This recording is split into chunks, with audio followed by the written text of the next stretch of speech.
Today's topic is about overview of acute viral hepatitis. Acute viral hepatitis is a common worldwide disease that has different causes. Each type shares clinical, biochemical, and morphological features. The term acute viral hepatitis often refers to infection of the liver by one of the 5 hepatitis viruses. Other viruses such as Epstein-Barr virus, CMV can also cause acute viral hepatitis, but less commonly than that of the 5 hepatotrophic viruses. Some manifestations of acute hepatitis are virus-specific and some patients are asymptomatic. But in general, acute infection tends to develop in predictable phases. The first phase, incubation period. The virus multiplies and spreads without causing symptoms at this time. Incubation period is followed by prodromal or pre-ecteric phase. At this phase, non-specific symptoms occur. They include profound anorexia, malaise, nausea and vomiting, and often fever or right upper quadrant pain. Urticaria and arthralgias occasionally occur, especially in hepatitis B virus infection. After prodromal phase, ecteric phase follows. After 3 to 10 days, the urine darkens, followed by jaundice. Systemic symptoms often regresses and the patient feel better despite worsening jaundice. The liver is usually enlarged and tender, but the edge of the liver remains soft and smooth. Mild splenomegaly occurs in around 20% of patients, and the jaundice usually peaks within 1 to 2 weeks. Despite systemic symptom improvement, patients feel better, but the jaundice worsens at this time. So, worsening of jaundice is not a progression of severity of a disease. Recovery phase. This follows a third phase. During this 2 to 4 week period, jaundice fades, appetite usually returns after the first week of symptoms, and acute viral hepatitis usually resolve spontaneously 4 to 8 weeks or 1 to 2 months after symptom onset. Anecteric hepatitis or hepatitis without jaundice occurs more often than ecteric hepatitis, especially in patients with hepatitis C virus and hepatitis A virus infection. It typically manifests as a minor flu-like illness. Recrudescent hepatitis occurs in a few patients and is characterized by recurrent manifestations during the recovery phase. Manifestation of cholestasis might develop during the ecteric phase, called cholestatic hepatitis, but usually resolve. When they persist, they cause prolonged jaundice, elevated alkaline phosphates, and pruritus, despite general regression of inflammation. Let's see the diagnosis of acute viral hepatitis.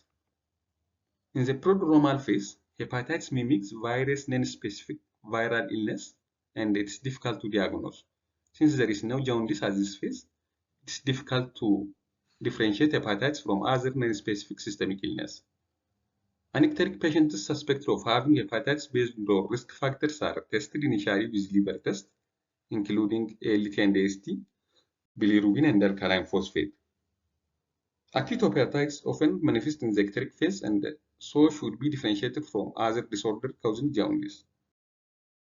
Acute hepatitis can usually be differentiated from other causes of jaundice by its marked elevation of liver enzymes. Often, AST and ALT are greater than 400 international units per liter. ALT or alanine transaminase is typically higher than AST. SGPT is typically higher than SGOT, but absolute levels correlate poorly with clinical severity. Values increase early in the prodromal phase, peak before jaundice is maximal, and fall slowly during recovery phase. Urinary bilirubin usually precedes jaundice. Hyperbilirubinemia and acute hepatitis varies in severity, and the fractionation has no clinical value. Alkaline phosphates is usually only moderately elevated. Marked elevation suggests extrahepatic cholestasis and prompts imaging tests such as ultrasound. If laboratory results suggest acute hepatitis, particularly if LT and ST are greater than 1000, PT and INR is measured to assess liver function to check whether there is permanent hepatic failure or not. Manifestation of portosystemic encephalopathy combined with bleeding diathesis or prolongation of INR suggests acute liver failure, indicating fulminant hepatic failure.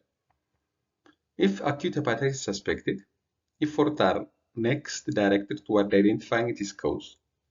History of exposure may provide the only clue of drug-induced or toxic hepatitis. The history should also elicit risk factors for viral hepatitis. Liver biopsy is usually not needed unless the diagnosis is uncertain. In patients with findings suggestive of acute viral hepatitis, the following studies are done to screen for hepatitis virus A, B, and C.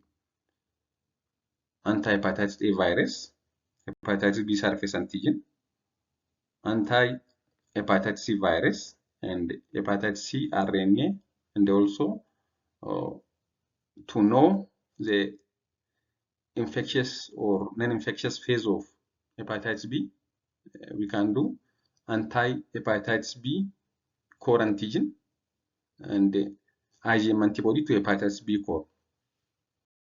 Overall, no treatment attenuates acute viral hepatitis. Alcohol should be avoided because it can increase liver damage. Restrictions on diet or activity, including commonly prescribed bed rest, have no scientific basis unless acute hepatic failure or fulminant hepatic failure appears.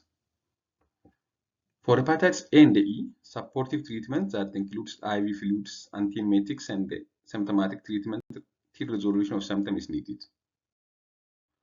Patients with acute hepatitis C virus infection should be treated with antiviral therapy upon initial diagnosis without waiting spontaneous resolution in order to prevent transmission to others. Owing to the high efficacy and safety, the same regimens that are recommended for chronic hepatitis C virus infection are recommended for acute infection. For cholestatic hepatitis, cholestyramine orally once or twice a day can relieve itching. When we came to prevention of acute viral hepatitis, since treatments have limited efficacy, prevention of viral hepatitis is very important. General measures include good personal hygiene that helps preventing transmission, particularly fecal-oral transmission, as occurs with hepatitis A and E.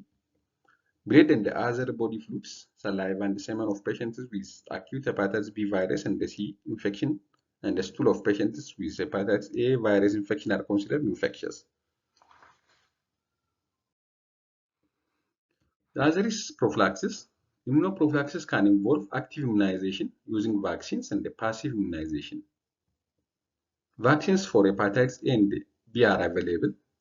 Standard immunoglobulin prevents or decreases the severity of hepatitis A virus infection and should be given to non-immune family members and the close contact of patients. Hepatitis B immunoglobulin probably does not prevent infection but prevents or attenuates clinical illness. No product exists for immunoprophylaxis of hepatitis virus or D.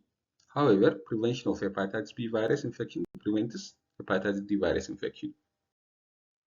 This is what I have regarding overview of acute viral hepatitis. Thank you for watching and subscribe for more videos.